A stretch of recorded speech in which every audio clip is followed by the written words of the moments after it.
Hi, I'm Andrew Comstock. I'm a product manager at Informatica, and this is Tiffany. Tiffany's a sales analyst, and she's been working with Informatica for the last 2 months on one of our exciting new products, Project Springbok. She came to us with a problem. Her entire executive team loved using Tableau for its dashboards, and she and her colleagues loved preparing information in their easy-to-use visualization tools. But she found a lot of the time she was spending an inordinate amount of time preparing in data in tools like Excel to get it in shape, to quality standards, to make it really useful in Tableau. This is her story in my words. So one of the problems that Tiffany ran into was working with data outside the normal scope of the things they collect. So for example, some of the regional sales managers had come to her and said, we've been doing really well. We've noticed a big influx of female customers. And they were interested to know if this was a trend or if this was just selection bias. So what she set out to do, they drill down to a county level and look at the population demographics at different counties and where they had stores to figure out if there was actually a correlation between something like the percentage of population that's female and how well a store is doing. The challenge with this is that sometimes you end up with a file like something you see in front of you, where I've got population statistics, but they're already been separated out. So I've got different age ranges and different types of cuts in this data. So this is going to work for what Tiffany was trying to do. So at first, we got to immediately change the unit of measure for this data. Because she was looking for a total population, she immediately had to aggregate this data together. So what she did is she quickly aggregated this based on the county.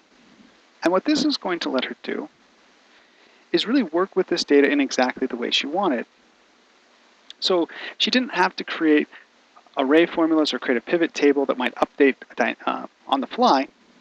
She used Springbok to simply add a total population count for each county, as well as the total count of the female population by county.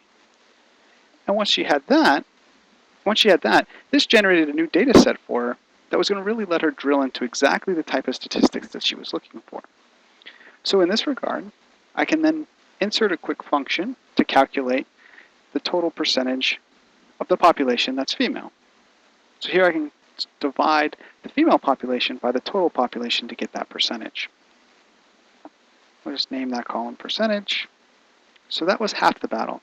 But now she needs to bring in her sales data. In Excel, she was writing VLOOKUPs and having to constantly check what she was working on. With Springbok, she just simply asked the two data sets to be combined, and Springbok automatically profiled and characterized all the data in both sheets to figure out the best way to combine the two together. It automatically detected which columns were the most similar between the two data sets. She then has to combine. From there, it simply became an exercise of exporting this into a Tableau data extract, and this allows her to immediately open this data up in Tableau. From there, it actually became a really easy method for simply looking at the percentage, and that's the percentage of the population that was female, versus our total revenues. And because we want to see if there's any correlation between the two, we can quickly generate a scatter plot, and we can see that there's a rough correlation here. So this might be something that will help them drive future strategy, where they should invest, where they should spend their time. Might help them also figure out where they open new stores.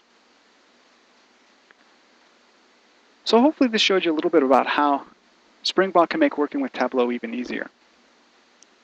If you're interested in learning more, come visit us at www.springbok.is, register for free, and start exploring for yourself. You can also come visit us at the Tableau User Conference between September 8th and September 12th.